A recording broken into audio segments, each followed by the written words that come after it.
Sekolah berperanan sebagai pejana modal insan yang mempunyai kepakaran, berkualiti peribadi unggul, inovatif, kritis dan kreatif bagi menjamin pembangunan sosioekonomi sesebuah negara.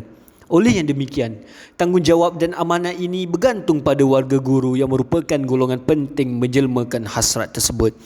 Lahirnya cendekiawan yang memajukan peradaban dan tamadun manusia adalah hasil didikan dan tunjuk ajar daripada mereka yang bergelar guru. Profesion perguruan bukan sahaja mengajar ilmu akademik, malah ia melangkaui dimensi-dimensi lain bagi melahirkan dan memperkembangkan potensi individu yang seimbang dalam aspek jasmani, emosi, rohani dan intelek, seperti yang tergandung dalam falsafah pendidikan kebangsaan FPK. Oleh itu, hari ini kita akan mengupas tajuk berkenaan guru berjiwa pendidik. Apakah itu aspirasi pendidikan? 5 aspirasi pendidikan adalah akses, kualiti, equity, perpaduan, kecekapan. 100% enrolment merentas semua peringkat pendidikan daripada prasekolah hingga menengah atas menjelang tahun 2020. Kualiti, negara dalam kelompok sepertiga teratas dalam pentaksiran antarabangsa seperti TIMSS dan PISA dalam tempoh 15 tahun. Equity, 50% pengurangan dalam jurang pencapaian bandar-bandar luar sosioekonomi gender menjelang tahun 2020. Perpaduan, sistem pendidikan yang menawarkan perkongsian pengalaman dan nilai kepada kanak-kanak dengan menghargai kepelbagaian. Seterusnya, kecekapan yang terakhir, sistem yang memaksimumkan keberhasilan murid mengikut peruntukan sedia ada. Dewan Pembangunan Pendidikan Malaysia, Pendidikan Tinggi PPMP MPT 2015 hingga 2005 diselaraskan dengan 5 aspirasi sistem yang terkandung dalam PPM, prasekolah hingga lepas menengah bagi mengukuhkan lagi sistem pendidikan negara. Berdasarkan ringkasan eksekutif PPPM_PT yang dinyatakan, 5 aspirasi berkenaan ialah akses, kualiti, equity, perpaduan dan kecekapan yang ditetapkan dalam pelan itu. Menjelang 2025, Kementerian berhasrat meningkatkan enrolment pendidikan tinggi justru menyediakan akses yang luas diterapkan dalam pelan ini untuk memudahkan semua individu memperoleh kesamarataan pengajian tinggi. Aspirasi negara untuk memastikan kualiti pendidikan mampu meningkatkan kebolehpasaran graduan kepada 80% menjelang 2025. Justru kualiti graduan, kualiti institusi dan kualiti keseluruhan sistem turut diberikan perhatian dalam pelan ini. Selain itu, dalam negara berbilang kaum sudah pasti perpaduan amatlah penting. Justru kementerian komited untuk memastikan enrolment di institusi pengajian tinggi IPT menggambarkan perpaduan dalam kepelbagaian kaum di Malaysia supaya semua kaum berpeluang mendapat pendidikan sama rata serta memahami nilai bersama. Sementara itu, kementerian akan terus menjadikan falsafah pendidikan kebangsaan sebagai asas kepada pendidikan seimbang untuk membangunkan aspirasi pelajar dan mengimbangi antara ilmu dan akhlak. Aspirasi pelajar dalam PPPM-PT merangkumi 6 atribut seperti etika dan kerohanian, kemahiran memimpin, identiti nasional, kemahiran bahasa, kemahiran berfikir dan pengetahuan. Seterusnya, kita pergi kepada apakah hala tuju pendidikan negara. Dalam dunia global, misi pendidikan Malaysia ialah membangunkan sistem pendidikan yang berkualiti bertaraf dunia bagi memperkembangkan potensi individu sepenuhnya dalam memenuhi aspirasi negara Malaysia. Sebagai sebuah negara membangun, Malaysia menghadapi cabaran dan tekanan besar dalam mendepani persaingan abad ke-21. Malaysia berhasrat menjadi sebuah negara yang masyarakatnya bersatu padu dan mempunyai keyakinan diri yang tinggi, berpegang teguh pada nilai agama, moral dan etika serta menikmati kehidupan yang demokratik, liberal dan bertolak ansur. Perkongsian ekonomi yang adil dan saksama, progresif dan makmur serta menguasai ekonomi yang mampu bersaing, dinamik dan tangkas serta berdaya tahan. Dalam usaha mencapai negara maju, pembentukan negara bangsa menjadi semakin mencabar terutama dalam era globalisasi. Globalisasi bukan sahaja berkuasa menggerakkan modal, barangan dan manusia, tetapi juga berupaya mengubah gagasan, budaya, nilai dan jati diri serta transnasional. Gagasan, budaya, nilai dan jati diri sebuah negara bangsa akan lenyap begitu saja sekiranya bangsa tersebut lalai dan menerima sewenang-wenangnya segala yang dibawa oleh arus globalisasi. Pembentukan negara bangsa Malaysia yang maju dan bersatu padu bukan sahaja perlu berasaskan ekonomi yang berdaya tahan, tetapi juga kepada pengagihan kekayaan yang lebih adil dan saksama. Justru Malaysia berazam berusaha untuk jadi sebuah negara yang maju, yang teguh, bersatu dan kekal untuk walaupun menghadapi pelbagai cabaran dan rintangan. Sehubungan itu, Malaysia telah memperkenalkan rangka kerja pelaksanaan baru iaitu misi nasional bagi mencapai wawasan dan matlamat negara dalam jangka masa 1 hingga 5 tahun akan datang. Misi nasional memberikan penekanan tinggi ke atas pembangunan modal insan minda kelas pertama dan bina upaya sebagai pendekatan utama bagi melonjak ke status negara maju. Peranan pendidikan amat penting dalam menjayakan kelima-lima teras misi nasional pembangunan sumber tenaga manusia yang merupakan teras kepada kejayaan sesebuah negara. Dengan tenaga manusia yang terdidik dan terlatih, negara akan lebih mudah menghadapi cabaran yang mendatang. Sektor pendidikan dan latihan adalah penting bagi memastikan sumber tenaga manusia negara Malaysia dilengkapi dengan pelbagai ilmu dan kemahiran. Justru, Malaysia merancang pelan pembangunan pendidikan secara menyeluruh dan bersepadu bagi memastikan kecemerlangan dan kualiti pendidikan bertaraf dunia. Terusnya kita pergi kepada SKPM iaitu Standard Kualiti Pendidikan Malaysia. Pendidikan 1996 Subsection 117A memperuntukkan kepada Ketua Nazir Sekolah tanggungjawab bagi memastikan taraf standard pengajaran yang memuaskan diwujudkan dan dikekalkan di institusi pendidikan. Menyedari pentingnya tanggungjawab ini dilaksanakan dengan berkesan, JNJK telah memperkenalkan satu standard kualiti pendidikan yang jelas dan komprehensif yang dikenali sebagai Standard Kualiti Pendidikan Malaysia SKPM 2010. Standard yang pertama, kepimpinan sekolah berperanan sebagai pemimpin berimpah tinggi dan berupaya menggembleng dan menggerakkan warga sekolah secara bersepadu untuk memajukan sekolah dan meningkatkan kualiti pembelajaran dan pengajaran PDP. Standard 2, organisasi sekolah diuruskan dengan mengambil kira potensi dan keperluan staf, kemudahan sumber dalaman dan memanfaatkan sumber luaran supaya sekolah dapat fungsi dengan cekap dan berkesan.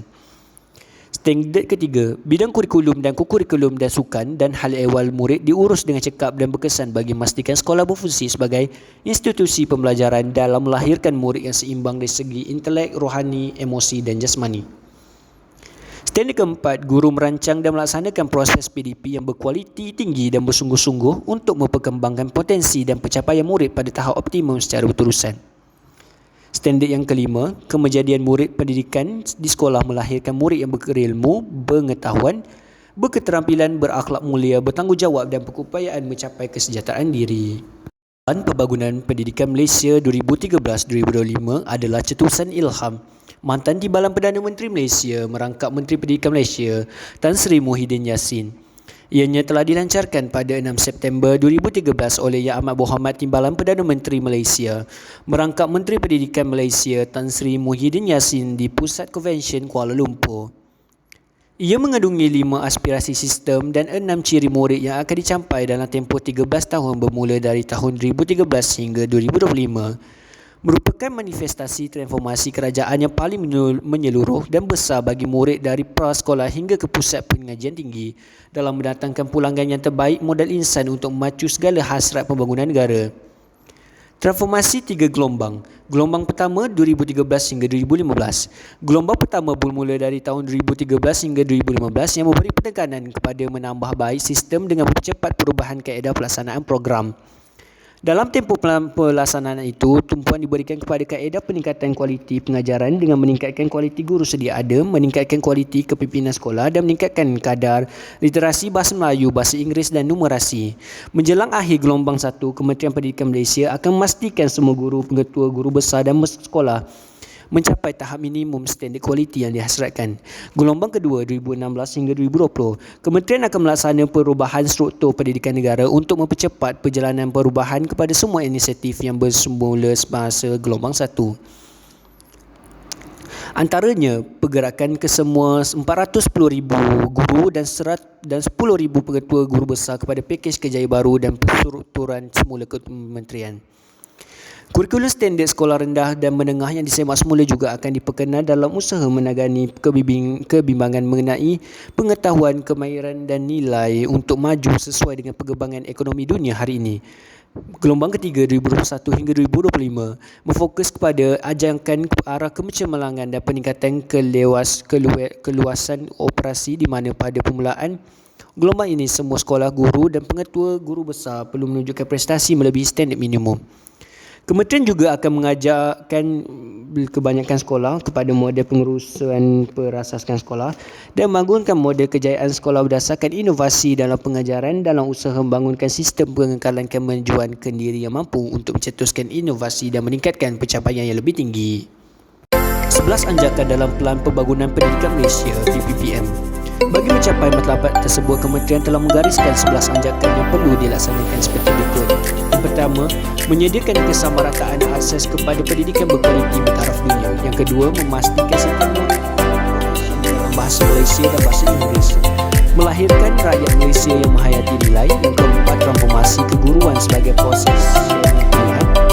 Yang kelima, memastikan pemimpin berprestasi tinggi di tempat ini sekolah di setiap sekolah. Yang keenam, mengupaya JPM, PPD dan sekolah untuk menyediakan penyelesaian khusus berdasarkan keperluan. Yang ketujuh, memanfaatkan ICT bagi meningkatkan kualiti pembelajaran di Malaysia. Yang kelapan, reformasi kebolehan dan upayaan penyamaran pendidikan. Yang kesembilan, bekerjasama dengan lembaga komuniti dan sektor secara luas.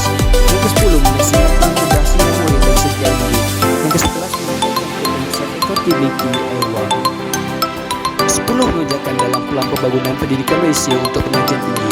Bagi sektor pengajian tinggi pula, terdapat 10 lonjakan yang perlu dicapai, antaranya graduan holistik berciri keusahawanan dan seimbang. Yang kedua, kecemerlangan dan bakat. Yang ketiga, menghayati pembelajaran sepanjang hayat. Yang keempat, graduan Tibet berkualiti.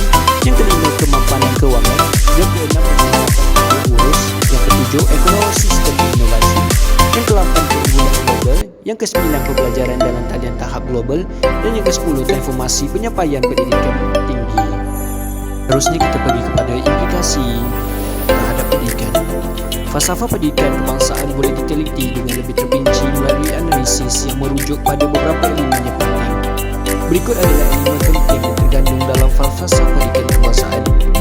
Elemen yang fikir pertama, pendidikan suatu usaha berterusan. Implikasinya terhadap pendidikan adalah pendidikan adalah suatu proses pemulihan dan pemindahan ilmu, kemahiran dan nilai-nilai mulia. Proses pemulihan dan pemindahan berlangsung secara berterusan bermula dari kecil sehingga ke akhir-akhir. Pendidikan awal kanak-kanak amat penting untuk membentuk asas sasiah kanak-kanak yang berada dalam lingkungan umur antara 1 hingga 6 tahun. Sasiah yang dibentuk akan terus berkembang sepanjang tempoh persekolahan. Setelah tempoh tamat persekolahan, setiap individu masih terus meningkatkan ilmu, kemahiran dan akhlak mereka. Proses pendidikan yang berterusan bagi membantu individu menyesuaikan diri dengan berbagai perubahan. Yang kedua, perkembangan potensi individu. Setiap individu telah dikurniakan oleh Allah dengan bakat, potensi dan kebolehan yang mungkin dipendam. Bakat potensi dan kebolehan seelok-eloknya dijungkir, dipupuk, dikembangkan dan ditingkatkan. Bakat potensi dan kebolehan akan dijema melalui interaksi sosial dengan orang lain dan alam pendidikan. Pendidikan seharusnya memberi peluang individu untuk berkembang bakat, potensi dan kebolehan mereka. Yang ketiga, perkembangan individu secara menyeluruh dan bersepadu. Bakat, potensi dan kebolehan tidak boleh dikembangkan secara berasakan, sebaliknya perlu dikembangkan secara bersepadu. Perkembangan dan pendekatan seharusnya merangkumi 4 aspek, iaitu intelek, rohani, emosi dan jasmani perlu disepadukan. Yang keempat, insan yang seimbang dan harmonis. Amat penting bagi individu memiliki ilmu intelek, sasiah yang baik, dan emosi, percaya kepada Tuhan serta mempunyai akhlak yang baik, iaitu rohani dan diri yang baik jasmani. Keseimbangan antara keempat aspek di atas akan menghasilkan individu yang mampu hidup secara harmonis dengan diri dan orang lain.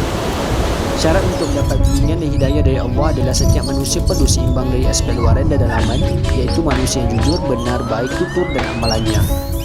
Individu sedemikian memiliki ketahanan untuk menghadapi segala cabaran hidup serta untuk berhadapan dengan berbagai masalah yang timbul. Yang kelima, unsur intelek mempunyai kemahiran asas 3M, iaitu membaca, mengira dan menulis. Sering berusaha untuk memperoleh dan mengembang ilmu yang benar. Berkemahiran untuk berfikir secara kreatif, kritikal dan juga reflektif. Sanggup untuk kongsi ilmu dengan orang lain dan persekitaran. Cintai ilmu pengetahuan, berusaha membentuk budaya ilmu dan budaya baca dan terakhir mempunyai fikiran yang luas. Terusnya, unsur rohani iaitu kepercayaan dan kepatuhan kepada Tuhan. Menyedari dan percaya kepada Tuhan, bersyukur dengan pemberian Tuhan, berakhlak mulia dan berpegang kepada nilai-nilai mulia. Seterusnya, mengakui tentang wujudan Tuhan, mengakui Tuhan sebagai pencipta manusia dan alam, menyedari bahawa hukum dan fenomena alam merupakan peraturan yang ditetapkan oleh Tuhan, Menyedari bahawa individu bertanggungjawab sepenuhnya terhadap segala perbuatan dan tindakannya, mengamalkan segala ajaran agama yang dianuti. Unsur emosi, mempunyai emosi yang matang dan stabil, memiliki dan memupuk perasaan kasih sayang, mempunyai sifat kegitaan dan perpaduan, mampu mengawal emosi dan nafsu serta tidak sombong atau hipokrit. Unsur jasmani, menyedari tentang kepentingan kesihatan fizikal, mengembangkan bakat dan kemahiran teknikal manipulatif dan sosial, menggunakan kemahiran kecergasan fizikal untuk memanfaatkan masyarakat. Yang seterusnya adalah 8. Rakyat Malaysia yang berketerampilan, mempunyai kecekapan dan kompetisi diri, berkepelihan untuk menjalankan tugas dengan sempurna, berpandangan jauh dan berinisiatif, dan mempunyai berpandangan jauh, memupuk perbawaan diri yang baik. Rakyat Malaysia yang berakhlak mulia, mempunyai pewatakan diri yang baik, berpegang pada nilai-nilai murni dan moral sebagai prinsip hidup. Seterusnya, yang ke-10, rakyat Malaysia yang bertanggungjawab, boleh dipercayai, menyedari bahawa setiap tugasan dan tanggungjawab merupakan amanah dan harus dilaksanakan dengan baik. Menjalankan tugasan dengan amanah, bersih dan cekap, mematuhi peraturan dan undang-undang negara, berusaha untuk meningkatkan diri, keluarga, masyarakat, agama, bangsa dan negara.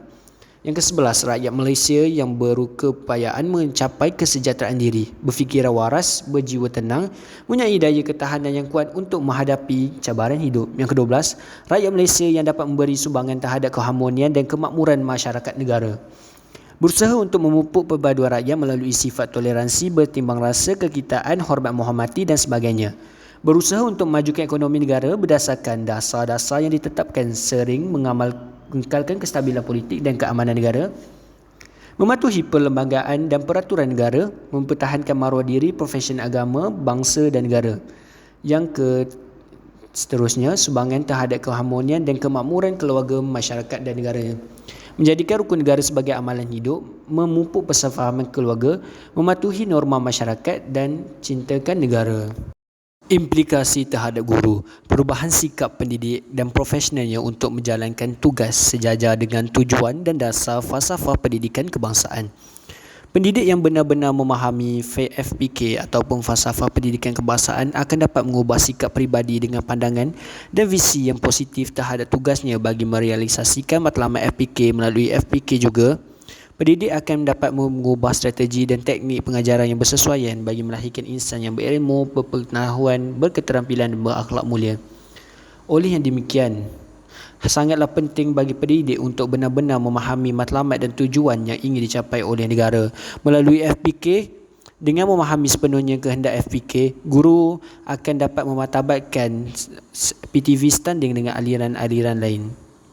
Kesimpulannya, guru berjiwa pendidik ialah guru yang mempunyai fahaman yang jelas tentang matlamat sebenar pendidikan yang pada asasnya untuk mengubah tingkah laku manusia. Perubahan tingkah laku yang bermakna perlu menyentuh hati dan akal fikiran pelajar. Oleh yang demikian, guru perlu mendidik pelajarnya supaya jiwa mereka terkesan dengan ilmu yang dipelajari dan menjadikan sebagai satu amalan dalam kehidupan mereka. Ilmu tanpa amal tidak mampu memberi apa-apa kesan dalam kehidupan seseorang. Sehubungan dengan itu, kepentingan melahirkan guru yang mempunyai jiwa pendidik perlu mendapatkan perhatian khusus. Jatuh bangun sesebuah tamadun dan peradaban adalah bergantung kepada kecemerlangan sistem pendidikan. Kerjaya guru adalah sangat mulia. Justru setiap guru perlulah kompeten, tinggi akal budi, komitmen yang tinggi, minat, kejujuran dan ikhlasan untuk mendidik anak bangsa menjadi model insan yang ideal.